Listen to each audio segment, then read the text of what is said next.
Oh, shit.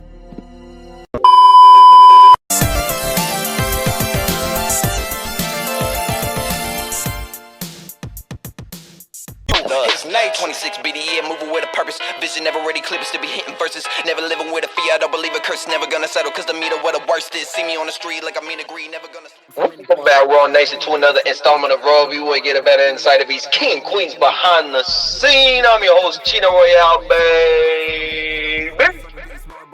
I'm here with, what's your name, sir? Hey man, the most electrifying man. Hey, before I even give an intro, I do want to have a statement. You what? I would like to make a quick statement. I'll make a quick statement. All right. Fuck Jason. Okay, hold on. Fuck Jason. Fuck Hold John. on. You hear Hold me?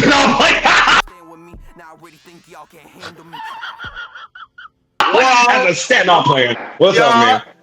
Pope Adrian Bless, Big Death. Yes, If I didn't come in sharpening a little bit, it wouldn't be interesting to y'all. I've seen a lot of people get on these things and just walk in. My name is. No, it's not. Who are you? Look, all I'm saying is everybody know my energy. I just need somebody to match that same energy. You came in correct. That's all I have to say, sir. The only person that's correct on the show. That's all I'm saying. That's it. I respect it, man. I want to say, hey, man, big ups to you. I appreciate you for sliding on through. I know you're a busy man. Most electrifying man, not in sports entertainment. That's my boy The Rock. That's my boy The Rock. Cold. That's a collector's item. That's my boy The Rock. You feel me? I ain't seen that since 2003. Hey man, hey. Grandpa, shout out to Grandpa. You did the boy right. Salute, man. Yes, sir. All about the triple OGs. What's good, Scott? How are you? Hey, man, I'm doing great, man. Highly blessed. How you doing, man? How you doing? This not about me. Everybody know about me. We need to know about you. How are you doing today? Man, you know, let me tell you something, man. Look, hey, man, we live in a crazy country. We live in a wild and crazy country. Let me tell you something, man. I just got fired from my job. Oh no! From retaliation. Okay. Retaliation. What's you retaliating for? I said it. Let me tell you something, man. When you look, I don't want to make it sound like this, but if I don't speak, then it's not me. You know, listen. When you stand on your beliefs in anything, people get afraid of that. Let me tell you something. Don't let nobody harass you in your workplace. Don't let nobody harass you in your workplace. Don't let nobody disrespect you in your workplace. Don't let nobody bend rules and lie to you in your workplace. Stand on your beliefs 100%. It don't matter. People will sit up and let their morals get turned into shit bodies. That's why I'm gonna get right on here and say, I'm gonna say it, man. Fuck the establishment. Fuck Jason, fuck John, fuck Tony, fuck Grant, fuck Vicente, fuck Fred, fuck Warrior, all y'all as an establishment and a motherfucking group. Because it's paper bully over everything, man. Voltron boys over everything, man. And the Tron we trust is only us. All right, there we go. That's my vision. He said, Miss Teresa, I don't give a fuck about your HR decisions. I'm going to go ahead and I'm going to do me on my CEO decision. I'm going to override your decision and I'm going to skip. I will pass go and I will collect $200 on this here Monopoly board. You got to. You have to. How are people gonna take you seriously as somebody if you ain't standing on something? And most time when you stand on shit, it'll make you look crazy. Look crazy. Oh my God. Hey man, you know, like I said, I can't thank you enough for being able to pop up. Now I understand what Davis was talking about when I got off the show. He's like, bro, in touch with Pope. You and Pope. That's what I'm saying. And then now I made it. I channeled it, and now we here. We here in real life. I'm happy and I'm super excited, bro. I feel the energy. It's gonna be a great episode. But let's go ahead and let's dive into this a little bit. Elaborate on who Pope Adrian actually is. The most electrified, mentally ill individual you will ever find doing any form of art and mediums. It's very hard to tell people who I am. I'd rather show folks. But since we're right here on this nice little technological advancement, I'd rather try to tell you the best way. I have been a rapper for a very long time, very long time. I'm talking about since 2007, this 2025. You do that math. I have over 32 albums, 5-time Album of the Year nominee. Yes, indeed. I've been on Hot 97. You know the lingo. Hot 97, you can pick me up. I am a battle rap champion of the Midwest region. I've been going on 1,237 days. I'm the very first ever battle rap grand champion of Indiana. Yes, I am. I represent one of the strongest battle rap groups in Indianapolis, Indiana, all the way down to Muncie, Marion, and Kokomo. That's OBA. Yes, indeed. I was Rookie of the Year back in 2021. Yes, indeed. I was supposed to battle Danny Myers, but let me tell you, we move along. I'm one half of one of the greatest rap duos on the underground scene today. That is called Hellfire. Shout out my brother Nasty Inc. I am 1/5 of one of the strongest teams, the clothing designers to Argilla Fine. We're called Voltron. BB5 and the Tron, we trust what was only us. You understand me? I am the general of Team Death Weapon X TDX, the best beyond death. Understand me? And then on top of that, if that's not enough, baby, I'll make clothes. So, with all that being in our tattoo, you want some graphics done? Call me. Just go ahead and call me. I used to pierce, but I stopped all that. And then look, once upon a time, I was talking to somebody's mother, but I had to drop that motherfucking line. You know, people crazy. So you know, never catch me in court. I'll just be present. Last year. You know, who am I? I'm your best friend that you heard about, but you never met to that one party. And when you did, y'all was inseparable ever since. I'm your best friend. Mr. Rogers is my partner. Let me tell you my problems. Indeed. Okay. Besides being saved as Pizza Hut and your baby and somebody's baby mama's phone, used to be Domino's. You had to upgrade that way to throw people off the scent. I understand. It's you gotta let them know. It's the breadsticks and the chicken wings. That's all I'm saying. You already know what I'm talking about. The breadsticks and the chicken wings. But let's go ahead. Where did all this music stuff start with you, man? I know you got a lot of stuff going on. We're going to tap into them each individually. But let's start with the music, man. How did all this start? Did you just pop out the womb? Did you slide out the womb? Man, I used to want to be a little Bow Wow. You do look like you look exactly I used to want to be him. Back in the day, man, I remember sitting in my great-grandmama's house. God rest that lady's soul. She had the big giant TV upon the ground. And I remember 106 in Park, he had some shit that I forgot what it was, but it was cold. Man, but realistically, it didn't really take off for me until after high school. Listen, man, therapy is really cool if you're an older person. If you try to go to therapy when you're younger, you're not going to take that shit as serious as you would. So for me, in and out of therapy and doing medicines and all this type of shit, I had friends in high school that were really big music heads. My guy said, I built a studio in my basement. Pope, you should come through. At the time, my name wasn't Pope yet. It was 40 grand. It was like 40. You should come to the studio. I said, yeah. And I went in. And I would just jump on these tracks. This probably was like 2006,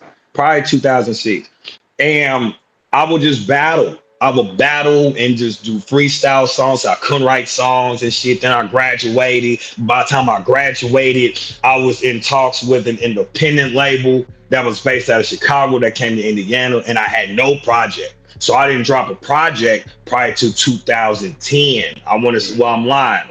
Somewhere in 2010. And that was Angel Music. That was the start. So I did a whole, because Joe Budden's my everything. I don't give a fuck with nobody talking about. I love Joe Budden. I've been a Joe Budden fan all my life, way before the podcasting. I know where all the move music came from. I remember being on that Piff. I was that guy. So I was into doing that for a while. I put that out. Then I turned around and dropped the second installment a couple months later. That's when the traction started hitting, because I was doing all these Mad Lib beats and shit. You know, DJ Premier beats.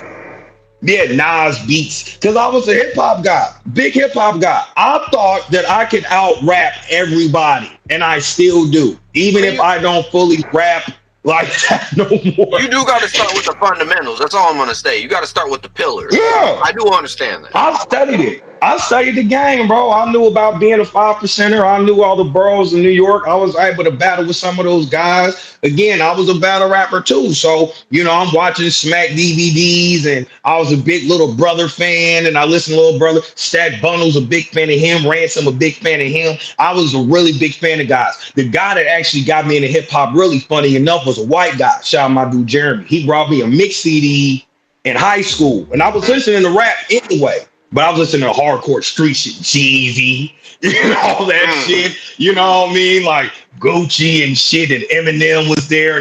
But I listened to a lot of stuff. I was a big Nickelback fan. I love everybody. Red Hot Chili Peppers, Gym Classic Bros, all that. I love all those guys.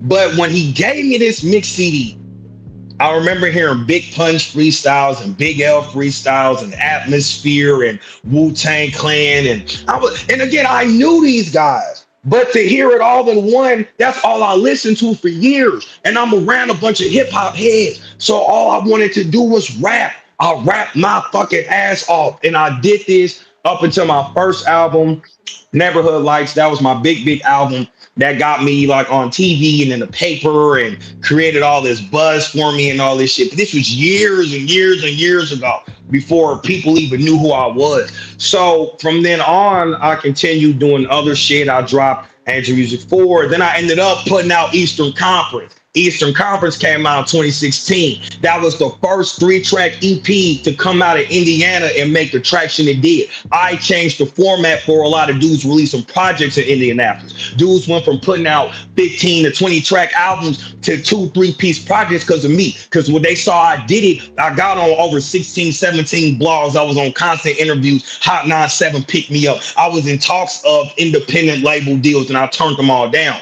I said, I just didn't want to do it. Distribution deal, same exact way. So a lot of what I've done is stuff that I've done before a lot of dudes came into play anyway. So, but then I started receiving a little hate because I'm coming from boom bap rap to creating a more contemporary sound that I wanted to make. Because it's easier for me to make songs contemporarily than it is me going and picking up a boom bap beat and doing it. It's simple, but I'd rather not do that, right? Because I'm not going to listen to this all the time. So I started receiving that, but I kept going. So Eastern Conference came, the Thunder Games came, the Fury Road came. Then I sat for a couple of years, turned around, dropped Godfall based on a true story. Then the next year I put out 3 albums. So it was Crosstown, there was the Emerald album, it was 10 God.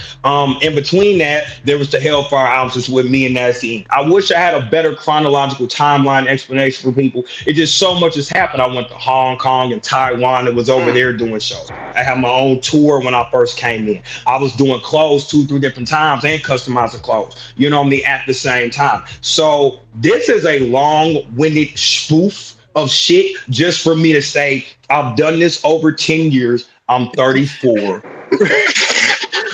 I have too many tattoos to count. He's like, I could have just said I've been doing this for a long ass time, but a long time. Some detail because there was a lot of detail. So there's one thing I wanted to ask, and then we'll get back into all that.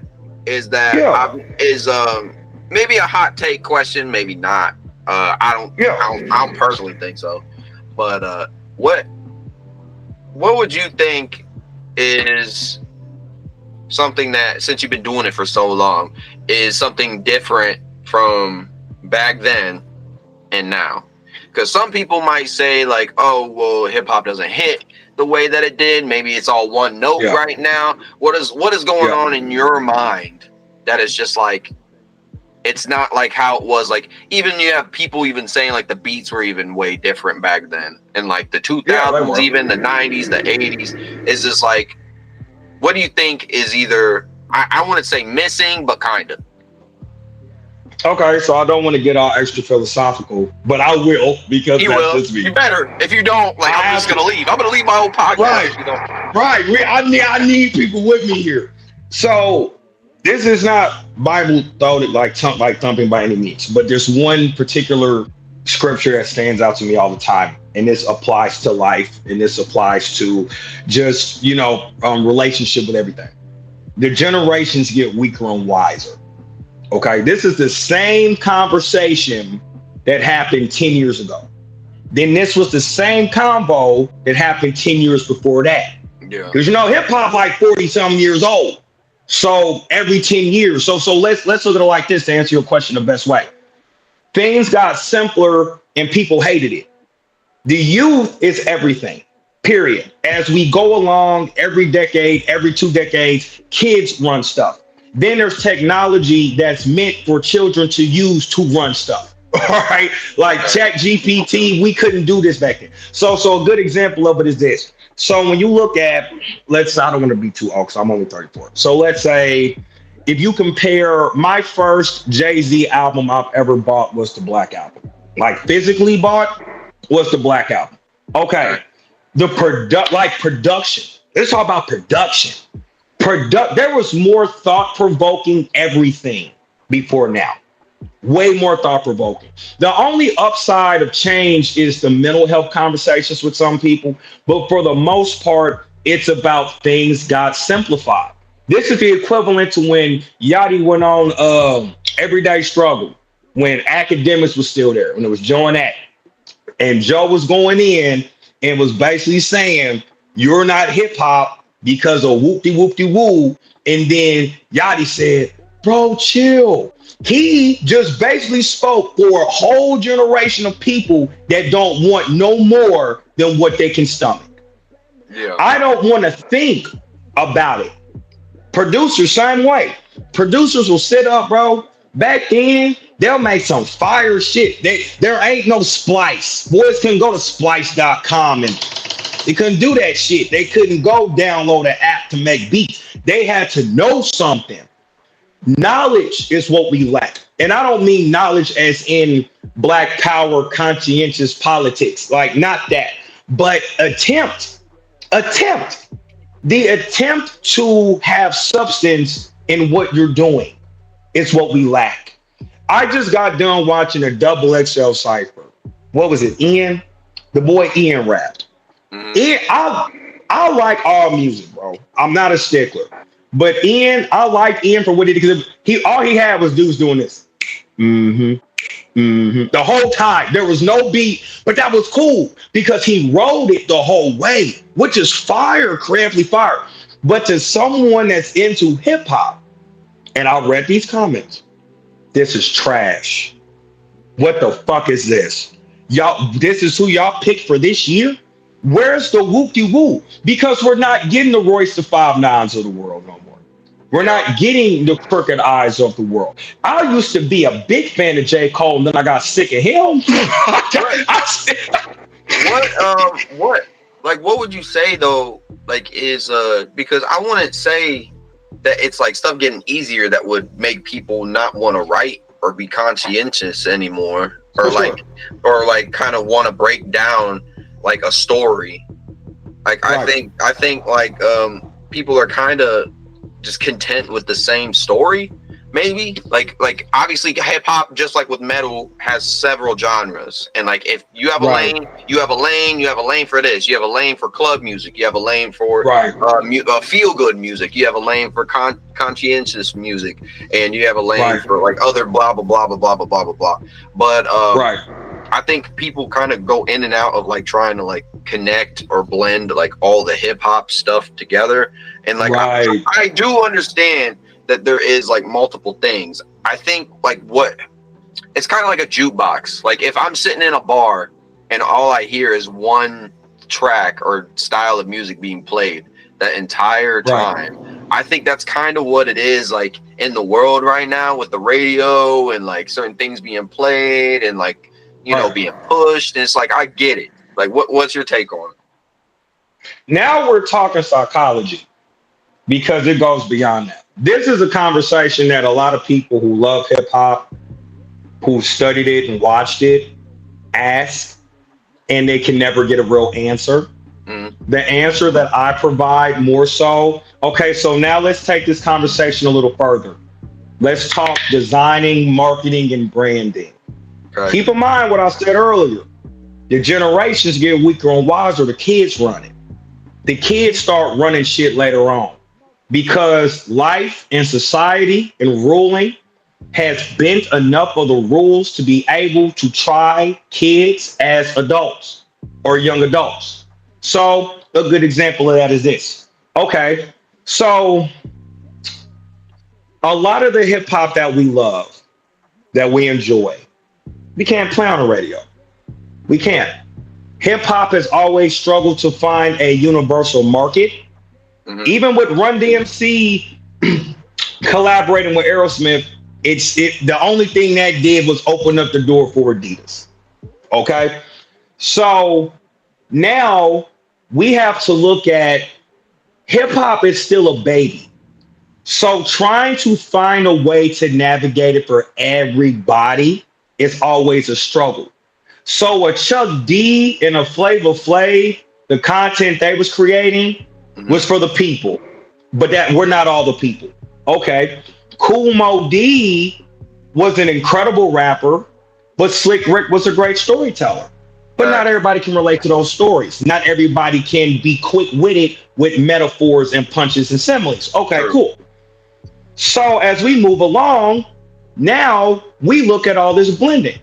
People in hip hop subconsciously think they can reinvent the fucking wheel.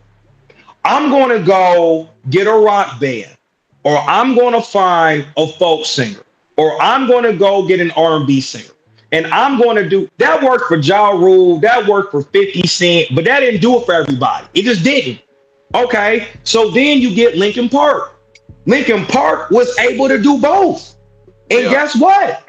They maximized worldwide, bigger than any fucking rapper that wasn't massive. Look at Drake. Drake didn't start off like this.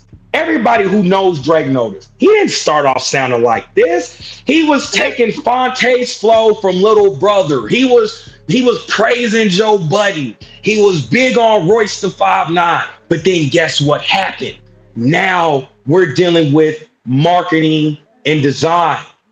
You get signed to Young Money. So what was the big anchor for that? Not music, but you were the guy that was on Degrassi in the fucking wheelchair. Okay, because he had singles before that, but people may not remember those. He had the song with Trey Songz on it, and he had the Purple music video that came on the end almost every 30 minutes to an hour, but people didn't take that serious. So when we start throwing you in the mainstream demographic, we got to go off the easiest thing.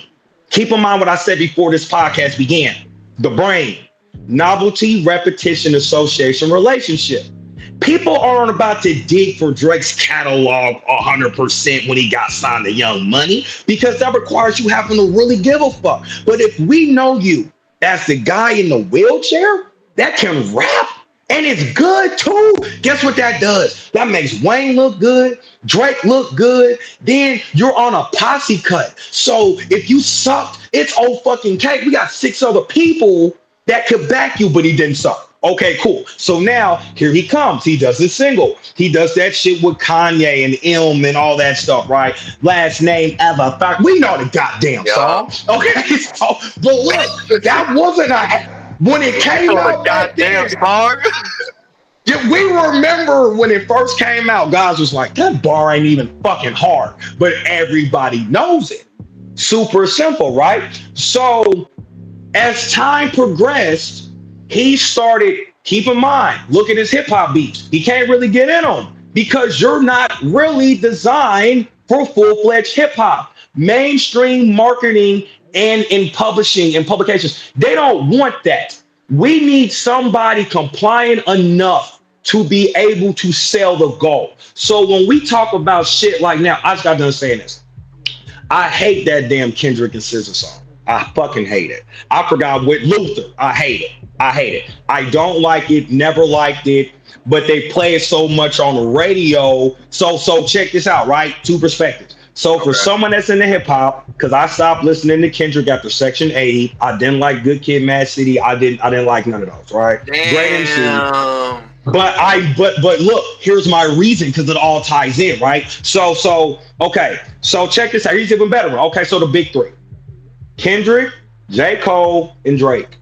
Now, it was always Drake's the big guy. Why is Drake the big guy? Because Drake can make a Kids Bop album with his songs. Let's just be real, right? Hip hop can't do, and I'm not even saying it like disrespecting his music. I'm talking about he has a better. If Hotline Bling, I believe, was on a Kids Bop album one year. I mean, underrated. Yeah. guess why they're underrated. Wale. That's why they're underrated. I stopped listening to Wale when he signed to NMG. But this is what happened though. Here's why. So check game, the big three. Drake came out. Drake has worldwide appeal from how he looks because he dips in between masculinity and femininity. So that works out. Yep. Then on top of that, he makes music from every different genre except country so far, but he goes out to these other cultures, replicates their sounds to appeal to their people, which somehow still happens to be dance-oriented music, which still works out well. Okay, let's go to J. Cole. J. Cole, people compared to Kendrick and they wanted to see that beat over 10 years ago because they wanted to see who's the better light-skinned rapper. Hold on, right? because I got multiple things. I got to break these down because you're going, like, I do want to hear, like, you going into depth, but, like, so first on the Drake thing. I love it. First on the Drake thing, right? So do you think that, number one, do you think that's culture stealing? Because that was the main accusation. One of the accusations for him is that he just is only for our culture. He's a culture vulture. He's just there to steal the culture and then just flip it into his own thing. Do you think that is stealing somebody's culture if you just take part, like basically their sound, and then you incorporate it into your own way? Well, it's a double-edged sword. It's kind of like appropriation on the grand scale of appropriation. It's like if a white girl gets a Senegalese twist, right? Yeah. People like, what the fuck are you doing? Right? You know what I mean? Yeah. And she could generally just love it. You know what I mean? But people aren't looking for personal reasons. They're looking at general shit that they can attach themselves to and have an opinion on. So to answer your question more in detail, it said it's a two-way street. Number one, art steals art. Let's just knock that out the way. Art steals art. People we look up to had to get their shit from someone else, and they had to get their shit from someone else. So the bigger you are, the narrative starts switching. So like, okay, when LL Cool J started getting into softer shit, people kind of judged him a little bit. Not too much, but just a little bit. But at the time, we're not doing dance hall and reggae and all that shit, right? We didn't have as much. Drake, in Drake's case, it's kind of, people say that because they can tell what kind of person he is. Okay. You know, so it's kind of, so if Kendrick did some shit like that, we probably won't say much. We'll probably spin the wheel and say that's hip hop. He's expanding hip hop. But this also goes back into marketing and branding. Yeah. People don't buy your music. They buy the person behind it. And you so happen to make good music, we're in there. Right. Because hence why I was like looking at like, because like when I was dissecting the whole battle and stuff, like I was like wanting to know like if it made sense in the time or whatnot. Obviously, I don't know Kendrick. I don't know Drake. I can only go off of like what I see, right? So, people saying like the culture vulture thing, I could pull up several times and several celebrities and several artists where I'm just like, I mean, they're doing the same shit. You know, this isn't me trying to back one side or not. This is just me being like, I mean, that's not a solid diss because like it's just like, you've done that. He's done that. Everybody's done that. Yeah. Like, at this point, we're gonna run out of ideas, and everybody's gonna be doing like, a mix of the same shit. So what are we talking about right now? And someone had to decide to make the car after the wheels. You know what I mean? Like, what are we doing? What are we doing right now? Like, did you steal the wheels because you put a body of metal on it to get people to and from? Didn't you know that was a Chevy? Why are you trying to mix this part with this part? And it's like, okay, the tricycle, the unicycle, and the bicycle. Like, they all come from the same family, but not to cut you off. But what's interesting, I love about you saying that is a perspective that's honest. Somebody who knows themselves well can say that kind of shit versus being a stan. Someone who, it's just like the Drake writing allegations. It's the same fucking shit. When Meek came out and said somebody writes for Drake. Okay, but Drake writes for this person and this person writes for Drake. Everybody does it because when you look at the industry pipeline, you have to feed off what's close in 6 degrees of separation that's popping in order to continue. Yeah. So, but to those who are not in it, like we're in it, we know enough of it to say what makes sense, what don't make sense at the level we're at. People who are not involved with this shit, if you came out and said, Pope don't write his own lyrics. Now, a lot of people know me, so whatever. But for people who don't, that know you and just know you and trust you, right now it's you know what I mean. They're not gonna go out their way to check if it's true. They're not gonna look if my name is on the credits. All they know is Cheno said, Hope didn't write his lyrics. We're not gonna look, and if we already don't like bro. Boom, we gonna do it. So, and then going back to Drake, even on that regard, because it all ties into the same pot. This is someone who I don't know him either, but according to the World Wide Web, the internets, right?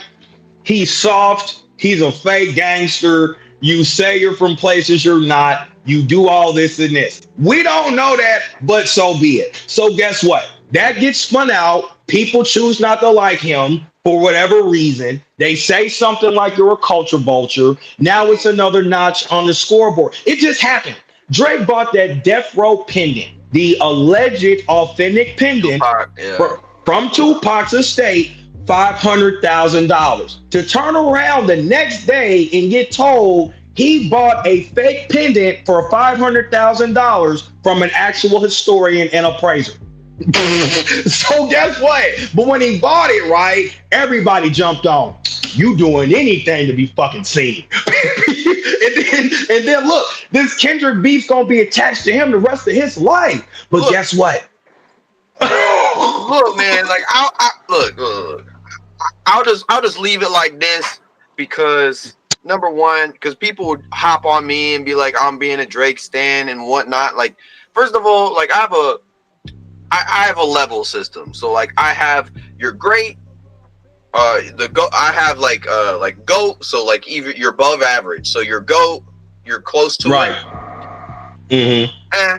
I'll say that's the mountain. So GOAT, and then there's great, and then there's average, and then there's trash. And like there's only a few that can actually be on the GOAT.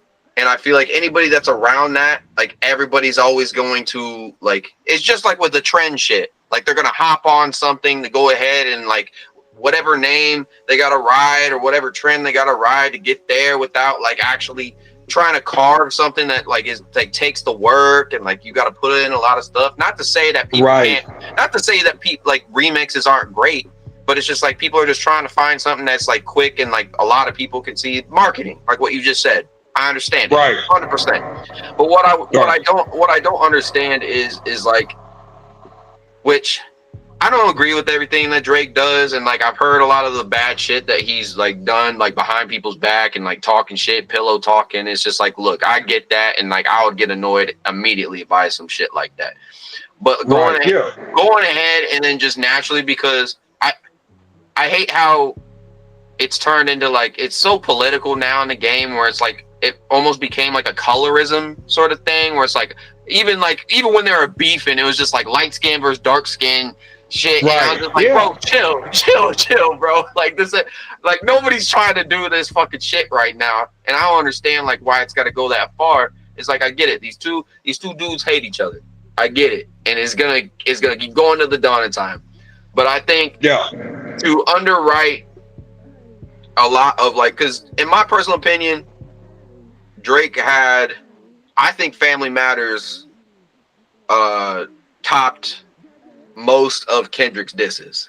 And that was, I think Kendrick's last one, obviously the Not Like Us, I think that just was the final nail in the coffin that kind of just sent it out the door. Right. But I think Family Matters got like underwritten, like underrated just because people were already feeling the vibe of just like, all right, Drake, like David and Goliath, like, oh, Goliath's getting slain right now, bro. And then like Not Like Us came right after Family Matters because they knew what was happening, and boom, out the door. I'm like, all right, cool. Now Drake doing like all the shit afterwards, like I don't know about that. But, you're still going. Ain't no songs left. I don't know about that. But like what I will ask, this is leading into my question. Do you think that he will be able to with this Iceman? Like, because a lot of people say that a lot of Drake's good music is when he's been counted out. Like when he came out with like his early stuff, like Successful and like all that So Far Gone and Started from the Bottom, like all that stuff of views, and I can't think. Take care. Like when people didn't know about like all that shit and doubting him and whatnot. Do you think this new one with Iceman? Do you think like this is gonna be like the very pivotal moment for him to either he swings for the fences and actually connects, or do you think like this could be the very end, like the very pivotal moment of Drake's downfall? It depends on what you look at, because to go back to a statement you just made, times where Drake was counted out, or in some people's mind, he'll come back with this heavy shit.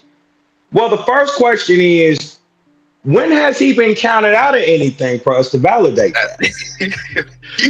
When has his back been against the wall? That's a very good point. Just think about it. Like, look at the Pusha T thing. Okay, so him and Pusha T got into it. Okay, he lost. So he just made a tweet the other day saying, yeah, man, lost the rap beat, but I'm still able to go out and make millions and do so and so and so and so and so. Who really won? And Pusha said, I bullied you in the fatherhood. I won. And guess what? He did. But here's the thing. Here's what sucks, right? Here's what's asked. This is why I turned down deals over the years. Okay. So this does not to answer your question correctly, this won't do shit against or for Drake. What it does is this, though. If you're a big Kendrick fan already, then you're just gonna stay a big Kendrick fan. That's not gonna change nothing. So you're going to listen to Iceman differently than somebody else, right? Because you've already so prime example, let's go back into the beef.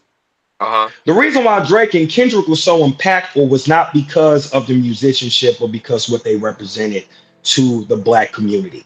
Okay, so you have Aubrey, who epitomizes every rubber hose joke of light-skinned black men in the world, duck lips and all this sucker shit, even though it's not true, right? That's just that. But then you got Kendrick, who epitomizes guys my tone, but then it's like black power, all this shit, right? And we're not all like that, right?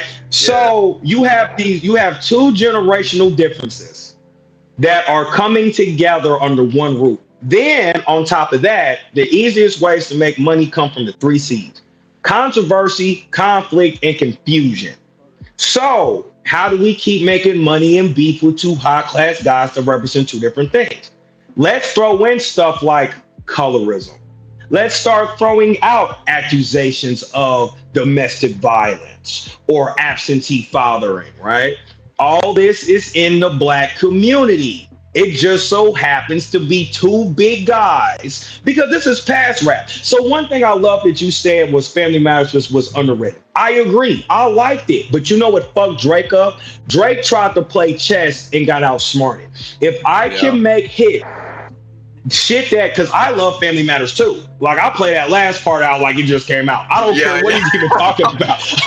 Dude, I actually did a song over that. I'm like, shit, this is cool. So, but guess what? Then Meet the Grams came out.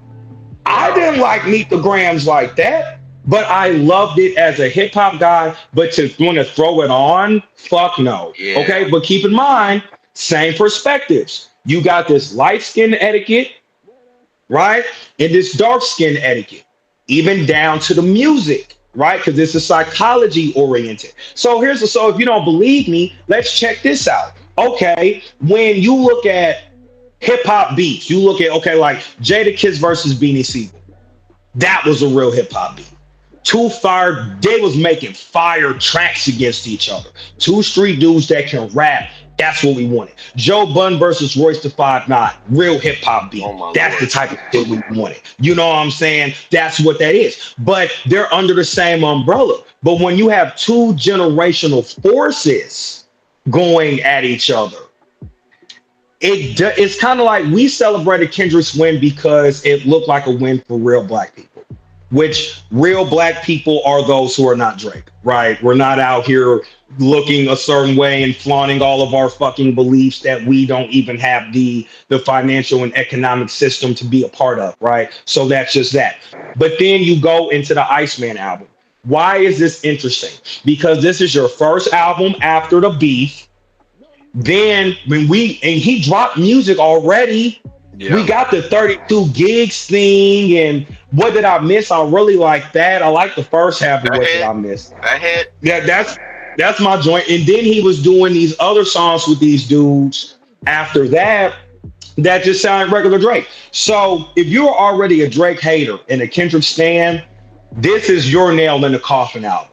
Even if the album's good. But if you're a Drake fan, this is your redemption album because it showed that he didn't quit. So either way, it depends on what coin you want to stand behind. If for me personally, I like Drake enough. I like Kendrick enough.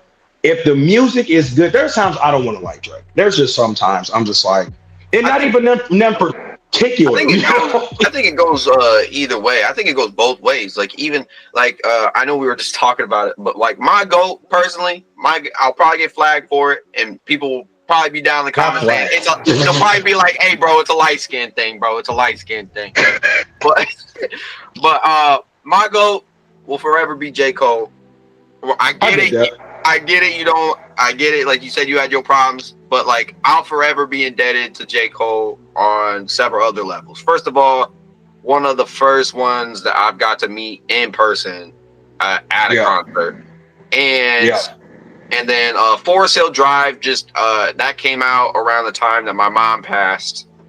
And when my mom passed, I was in high school, so that was just my shit. So it's deeper than just like you have a relationship with it. Exactly. And I think it's more than that too. I think he gets overlooked. I think he's just a real human being. I think him and Kendrick are the only two people that will literally live like actual try to live normal lives and then come back and then actually make be like, hey, this is my life. This is what's going on in my life. And then they'll be off in the wind and you'll be like, where the fuck are they going? Like, where the fuck they go? And then J. Cole will just pop up on several features and you're just like, bro, and fucking be like, he'll kill them all. The GOAT of features over here. Like, I don't care. Whoever I'll argue with you right now about who's the GOAT of features, him or Wayne. He's cold. His features be cold. I love J. Cole features.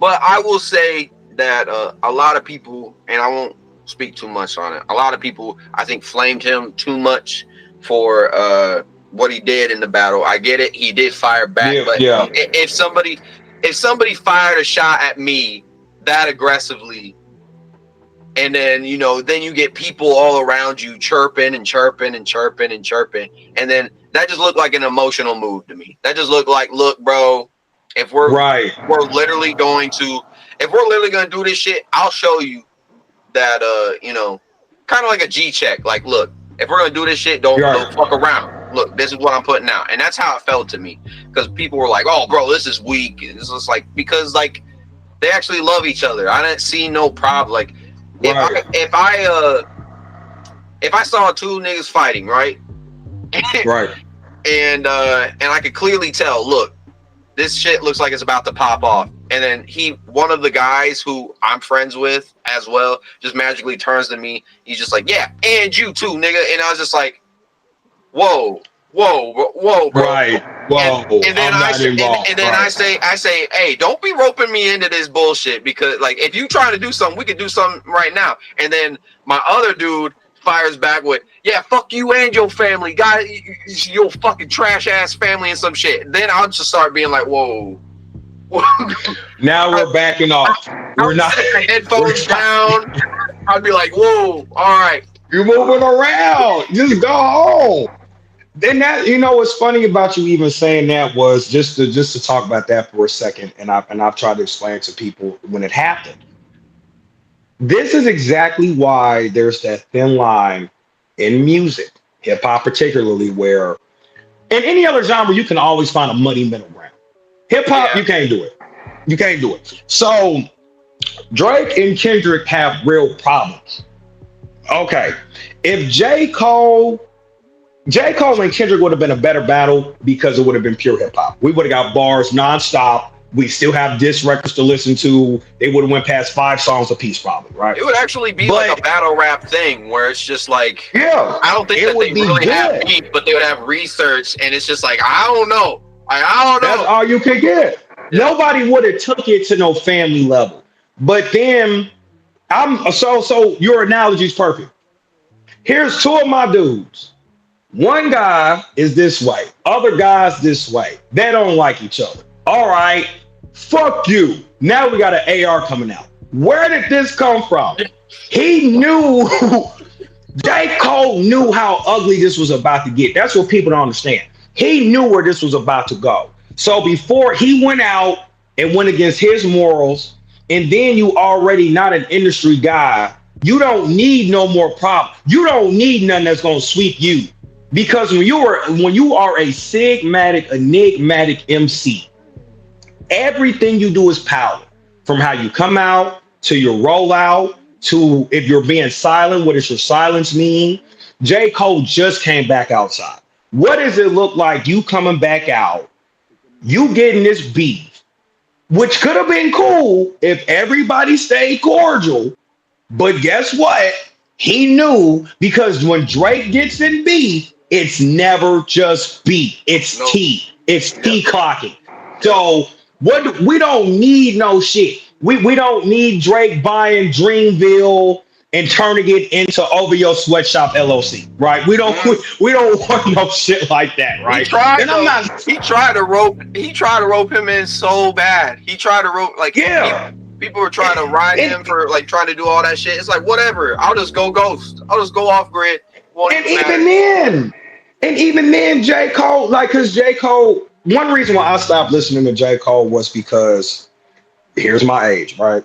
So when he started getting mainstream or trying to, he took the Rock Nation deal, he put out Workout, and he had the TLC song and stuff. I'm a stickler in this regard. If I start seeing that change, God damn it, you just lost me. Damn. I can't do nothing with it. That's what got Kendrick. Kendrick came out with Good Kid, Mad City, keep in mind, is a good album. I don't knock it artistry wise. I don't say it sucks, nothing. I just saw where this was going. I knew where this was going. I'm like, shit, here we go. Fuck. He's about to dumb down all his shit to hit the radio. And then he's stripping it down for mass appeal. It worked. Beautiful. Then he left for a while. He came back with the next joint and then the next joint, but he did it all in the way he wanted to. But he also had to adhere to the guidelines that is mainstream music. We need something we can play 100 times because, like I told you earlier, hip hop is the only genre that still struggles with finding a universal appeal where it can be that way for the entire genre. You know what I mean? Do you not think that and here's where like a creativity sort of idea that I've always thought about comes out is you don't think that you can't take something as like intricate as like battle rap, where it's just like you could tell like there's been research on research on research on research, and the bars are so stacked on the triple entendres down to any sort of simile, metaphor, alliteration, like whatever scheme you're trying to cook up. You don't think that that can't be simplified into like a modern sort of track at all?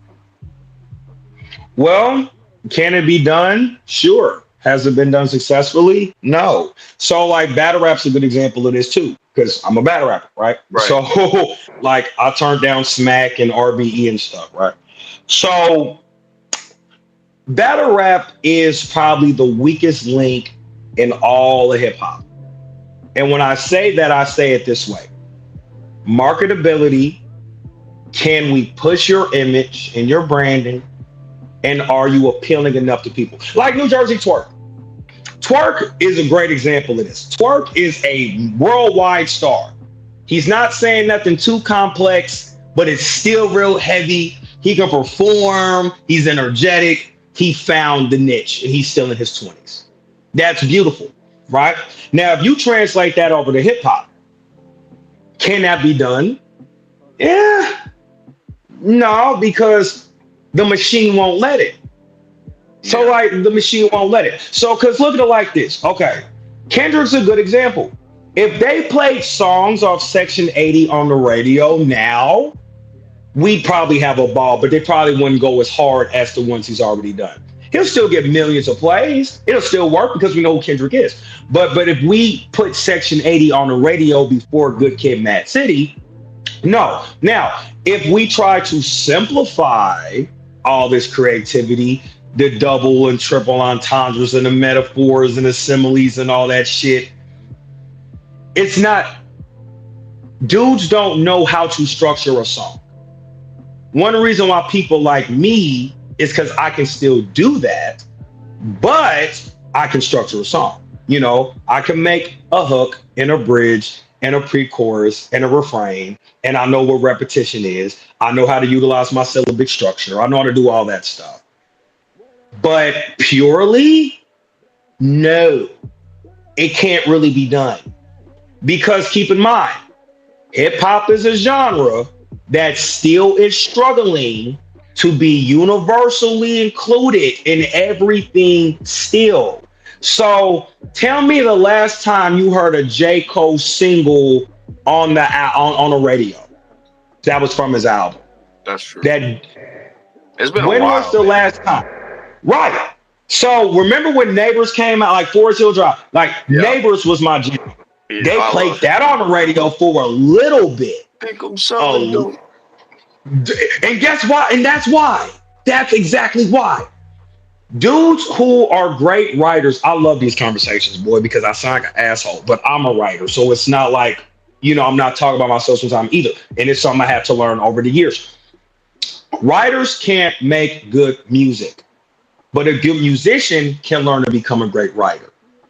Yeah. So, look, you know what I mean? Like, look at, okay, last time, like when, like people often say, Pump It Up is Joe Budden's greatest hit, which is true. But was that the magnum opus for his creativity? Absolutely not. But that got on the radio, it went gold, he was signed to Def Jam. There's a lot of factors into that. People who are great MCs, there's a cheat code for it. So like, rest in peace, Sean Price.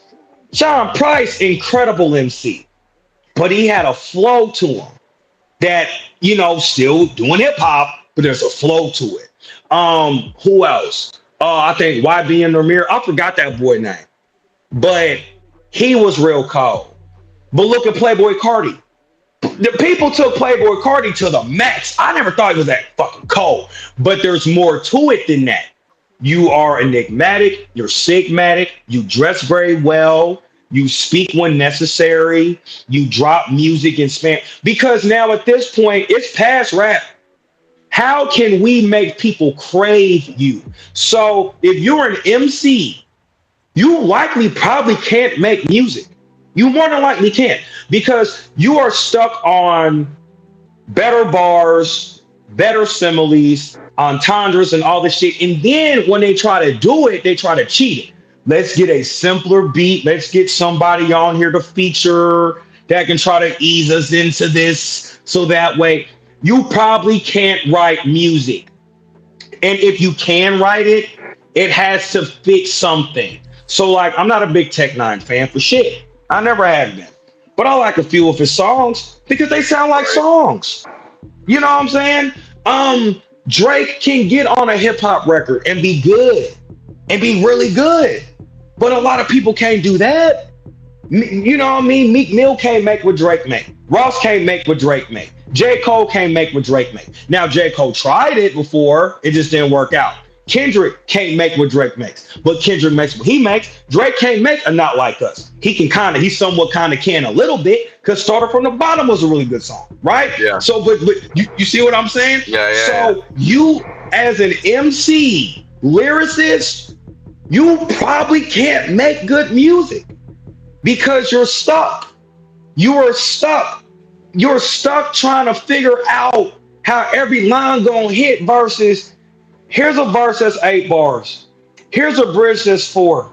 Here's a hook that's 4 to 8. Then here's the verse again, follow the same format.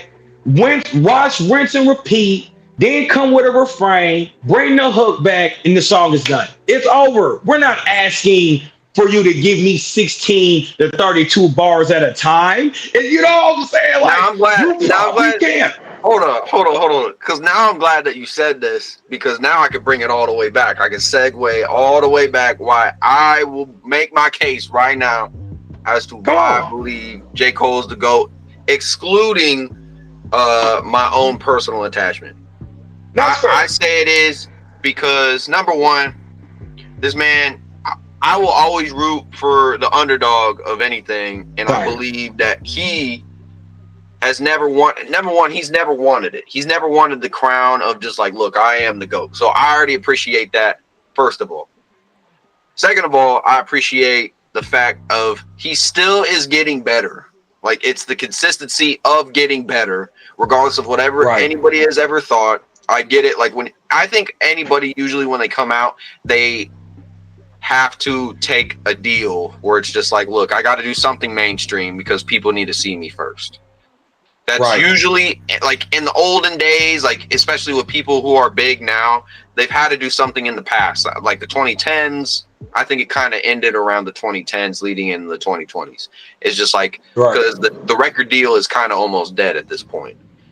Because people just because people could just do it on their own right now. It's more pushed to be independent. But I will say that as somebody who started off where he is, this man is still riding a bike. He's out in the public eye, like walking the street with us, the normal everyday guy. He's pushing more like people to actually put the focus onto them. He's built Dreamville. I believe Dreamville is bigger than TDE, regardless of whatever people want to say about TDE. That doesn't mean I don't respect. That means I don't respect TDE, because I love TDE. I love Kendrick, and I love everybody over there. I just believe Dreamville, and he owns all of it. He owns all of that stuff. So I think, like, it's a deeper dive. I'm looking at more of the artist, and I'm looking at the body of work, and then the impact on the people. These are like more of a curriculum that I will have for my type of a GOAT. And I just believe like he fits the buck for all that shit. And obviously everybody will have a different take. Everybody will have their own different take. But I had to make my case. Your Honor, I had to plead my case. I'm with you though. But that right there just showcases one of the big four. You're speaking from a relationship standpoint, and that's what we all want. That's the end goal. That's the end goal for our brands and market. It's for people to relate to the message of the person. Like that, one of my favorite things to say is, I hate watching Future interviews. They're so boring. I can't relate to this shit. Which in turn, sensational. Like, right? You give me some stupid shit like that, I'll watch compilations of it all day. But don't have me sit down and watch Future on the Breakfast Club. I don't want to see this shit. But I love Joe Budden because of his material that he made and the person he is. I relate. I have bipolar disorder. I have borderline. I have MDD. I get all that. And then to watch him actually be the first rapper to use YouTube as the proper platform to continue your brand. And people don't even know that. He was doing this shit way before anybody was, bro. He would just literally film his life and up it to his channel. That's how we know Tahiri and all that shit before Love and Hip Hop. We knew these people. Joe was doing all that before anyone. I still fuck with Joe Budden. I wish he make music, but I respect his retirement. Hey man, entertainer, bro. I mean, that's that's the lane. And I love it. And that goes back into your question, basically forever ago, talking about just like, what are we missing from then to now? It's not what we missing, it's what we gain. We gain entertainers. We do. If you were an entertainer in hip hop back then, it's because you're on the stage, or you're on an underground DVD, or you're doing something that, because back, like you just said, the labels are basically dead. When the labels were taking guys back in, they were saying, okay, we need you to operate like this, do this, don't say this, don't do nothing that's gonna fuck the money up, because there's no social media yet. I don't know what kind of person you are, so I can't go to your Twitter page, your IG page, your Facebook page, your TikTok to see what kind of person you are. I can't. Hence why when you hear scandals that happen with people that was here before that, it blows your mind more. R. Kelly was a predator way before social media. He married Aaliyah at 15. Nobody said nothing. No one said nothing. Everybody now, everyone knew. But then social media came out, the Me Too movement came out, the documentary came out. Now we're in a now we can't say that. Now we can't say nobody. So back then, you had more protection behind a 360 deal to not fuck yourself versus being an independent artist or an artist on a mass level that doesn't need a label. Like if Russ done some stupid ass shit, you're independent. So you can get out of here a lot quicker. You're not being protected. But even with that though, the game is all about who can I put in front of a water bottle and can sell this water bottle. Right. Who can I do it to? I'll also double down and I'll be like, I think the best analogy I can use is it's almost like sports. You remember how in basketball, like even in the 90s, it was just like everybody had a certain position. Everybody had a technician or tactician for a certain position. You had Dennis Rodman, who was just like, he's the go-to guy, rebound guy. He's a solid defender. But then it's just like, I mean, he was good on offense, but he was more known for being a solid defender, and that's what he did. Rebound guy. And then you had Scottie Pippen, good like two-way. He can assist, he can score, but like we all know who the go-to was, the scorer, Michael Jordan. And I think now it's kind of like we pushed into this day and age where like you said, I'll bring it back from earlier, where it's just like everything's become more simple. It's easy to access. I can have almost like a studio in my pocket. I can edit stuff on my phone. I can make graphic design. I can do all this stuff. It's so easy to do all this stuff now. So then it's more of an expectation. So the bar's been raised from here to here. And now it's just like, all right, you have to be an entertainer if you're going to make it out here. You have to be able to. If you're not able or you're not willing to take the extra steps to make this stuff happen, and a lot of the times, a lot of people don't want to admit it because it's just like we all don't have the money to be paying all these separate people to create all this stuff and help us create all this stuff. So then, what is the answer? You got to be able to do all this stuff yourself. You got to learn it. So then that's the thing, and I think that's the day and age. Rather than just being really good at one thing, eventually you will get pushed back. Like, you get to like Russ or any of these people who are making it nowadays. You do get to a position where it's just like now you have the funds to be able to be like, all right, well now I got Tiffany over here that's graphic designer. I got Johnny over here with the videography and blah blah blah, so on and so forth. But until then, you got to be able to know the ins and outs of yourself.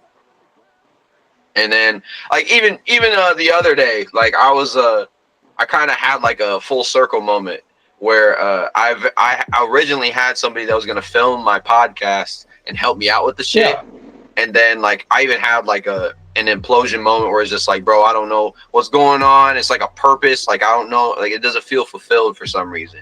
Then I took a step back, and then I started learning all this stuff myself. I started editing, doing graphic design, putting it in with my music, combining it with my modeling that I do, the acting and stuff I do. And then I went and then somebody recommended my skills to a podcast, and I'm doing their podcast. And I watched, when we're setting up, and I'm just like stepping back, and I'm like, look, I mean, this is your thing. So whatever you want to do, you can do. And it's like they're struggling to be definitive on like, well, this is what I want to do. I want to do it like this, then go like this, and then go over here and do it like this. And I'm like, man, now I get it, because now I remember being in that position, and I was asking somebody, the camera guy who was there, and he was recording my first podcast, and he was just like, look, man, this is your thing, man. Like, so whatever you want to do, because I was like trying to bounce ideas. And it's like, now I get it, because like you have to be pushed. You have to know you are the director. So you have to be willing to actually take that lead. And a lot of people don't know how to take lead like that, or know exactly how they have to take lead. So. What do you think? No, that's real, bro. That's the truth. I preach in almost every interview I do. the power of the artist becoming a polymath. 'Cause I'm a polymath. I've been for those who don't know what a polymath is, a polymath by definition is someone who's good at multiple things. Right. Right. Like there's many books that talk about the Pareto principle. Just know 20% of something and that 80% will follow the rest of the way. Right. So in regards to that, especially now we're talking about hip hop. You hip hop still gets starved out, bro. Still gets starved the fuck out, man. So you technically kind of do have to. I know photographers and videographers and engineers that won't even touch rap because they don't know the first thing about it. They don't know what to do, other than because and then you got dudes who sit and they'll go hire these guys or interact with these guys. And then they fuck around. The vision ain't right. Oh shit, y'all not doing it right. Well, we don't know what else to do. So in order to be a successful artist in today's age, number one, you got to define what you want. And 9 times out of 10, what you want, no one else will. So you technically do have to do all this shit yourself. Hence why I used to bitch to everybody about ChatGPT when it came out. Guys were making flyers, album covers, promotional posters. Dudes were writing lyrics off it. It was a bunch of shit. And I'm like, damn, because ChatGPT is for critical thinkers only. It's not to give you answers. It's for you to kind of use your brain and maybe have a reference point with that, right? If you're a creator, that's what it's for. So it is imperative to know more than what you get because, hell, Rakim is a great MC. Eric B did the other shit. Now, if Rakim tried to do all of it, we may not have got Rakim. But that was a different era of time. Yeah. Drake got 40. He had Boy Wonder. He had people that did what he couldn't do. Now maybe he can, but Conductor just got on. So, but guess what? Drake can't do it to their level if he can, but he doesn't have to because you got people willing to buy into your dream because hip hop is the only genre where you have to prove people wrong. You have to actually achieve the goal, win it before people say, okay, I'm on board. I got this. I'm with you, right? It's the same deal. It's like the dope game. It's like, okay, so if we got 2 keys right here and you got 7, 8 people that are hungry for the same shit, and y'all pushing this one product, each one of y'all get a block. Y'all go find y'all people. Y'all post up. Y'all sell for this and this. You bring it all back. We rotate it again and keep spreading out until we save all the re-up and do all the shit and go. Okay, cool. Bet. Because you know for a fact that's going to work out. If you're in an impoverished area being the dope man and you got 2 keys of work and you're spreading it out to people for them to eat and it's going to work. But if you're saying, damn, I want to be a rapper and I want to put an album out, you got to do a lot of hunting. You got to find a producer and you don't know much about him. You got to find a studio. You don't know much about those engineers. You got to find a graphic guy. You really don't know much about them. And by that time, they can spin you and tell you got to pay money that you really don't have to pay because you don't know shit. Then you may want to get fly. So you might want to go and try to get some clothes, but you don't know where the hell you're going to get them at. Then you might fuck around and you're trying to do all this shit. You have to be the one to prove the point before someone else decides to say your point is worth jumping on. It always has to be you. You know what I'm saying? So 100%. Yeah, I'm with you. So I'm with you, man. Because I got the wife blowing up the phone, but like before I get into my last question, I will do like a quick little just random question. I'll fire one at you. Like, give me like the quickest like answer you could possibly think of. We were talking about metal, and like we're talking about tons of like different genres. What do you think is the reason for why? And this might be a hot topic question too. But what do you think is the reason why the hip hop culture, with you seeing even some other genres, why is it that hip hop is so cliquey and people are so quick to be negative in the hip hop culture when you're going in it compared to if I went to a metal genre in that culture, people are so quick to embrace you? Because people in hip hop got the idea that there's not enough for everybody. So if my guy gets on and he gets the deal or gets the distribution, that's what the fuck is up. But when am I going to get my deal of distribution? Versus going to another genre. Because this is taking away politics, mind you, because it's all the same politically. But if you take politics out, if you go to heavy metal, new metal, soft rock, folk, jazz, R&B, anything, there's enough. These are established things. They're all established. All of these things are super established in terms of music. Period. Hip hop still being new. Everybody thinks there's just not enough room. Hence why when you say the big three, you have to name three people, but you can't match them up the same way. We're also the only genre that looks for a GOAT. No other genre looks for a GOAT but hip hop. Like, we're the only ones. Who's the greatest of all fucking time? And then we start having GOAT conversations in genres that don't care. You know what I'm saying? Yeah. So we just think we don't have enough for everybody, and we do. It's just people don't know how to share. That's a cultural problem. Simple as that. Simple as that. Hey, man, I can't thank you enough, bro. I appreciate you, man. It's almost like we could talk. This is clearly my longest episode. I can clearly sit here and talk because he's matching my energy. Like David said, Davis must see some fucking shit that I can't even fucking see. Davis know me. I'm like, shit, boy. I'm like, got off the stage. I'm tired as fuck. He's fucking dapping me up. Like, bro, that was a fucking amazing, bro. You should get in touch with Pope. And he's like looking at Nettie. He's like, man, Pope, right? Pope, right? Yeah, Pope. And I'm like, shit. And then fucking after doing this shit for almost fucking 2 hours, it's just like, bro, wow. The energy matching. And bro, like, we could probably sit here and talk for days, bro. I could keep rattling off questions and we could keep having this in-depth conversation. But sure, bro, bring me back. I'll come down there. Bro, I'll do a podcast too, bro. So hey, you're reading my mind because number one, we have this follow-up thing that I do called the check-in, which this is not the only one. The chat, the Royal stands, everybody in the Royal world, the Royal fam, we all know. They all know what's coming. They'll probably say it in the comments. Is we do this thing called the check-in because we check in on our people. It's almost like you got jumped in, and now you jumped into the Raw fam now. So now we gotta check up on you and see what's going on.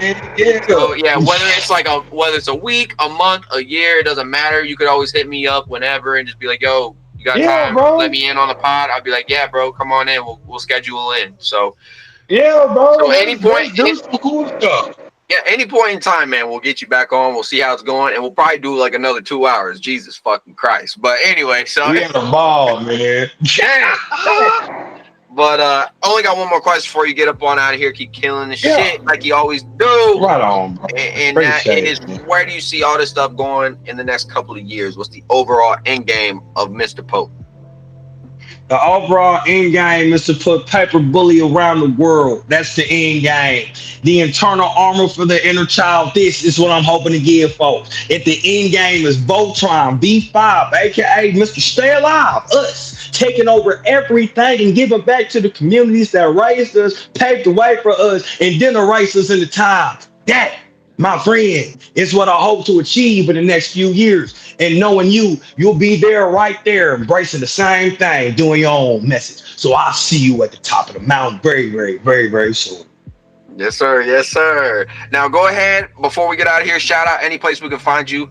All that stuff will be down in the description below. So if you really need to, which I push you, I tell you that you need to check it out. Go check it out. But let us know real quick what that is, any new events, anything. Shout that out. Yeah, sir. Look, man. Pope Adrian Bless on everything. Instagram, Facebook, TikTok, even your own LinkedIn. Artist Dead and Baha'i is out now. They're dropping in April. That's available on all streaming services. Paper Bully is available nowhere unless you go through me. And at the end of the day, my friend, the best piece of advice I give anybody is to stay prayed up and stay out the way. And that's that's Royal Fam right there. That's Mr. Pope, aka Paper Bully, aka Domino's, Pizza Hut, and your baby mom's favorite phone. But anyway, we ain't talking about that. Editor, scratch that out. But anyway, until next time, I appreciate you again, my friend. Stay royal out there. Brother.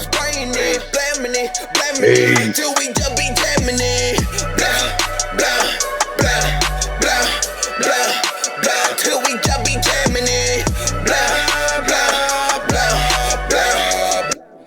say I definitely appreciate y'all checking out this here video. Make sure you check out any of the new and old content. The links will be right above me. And make sure y'all stay royal out there. Peace.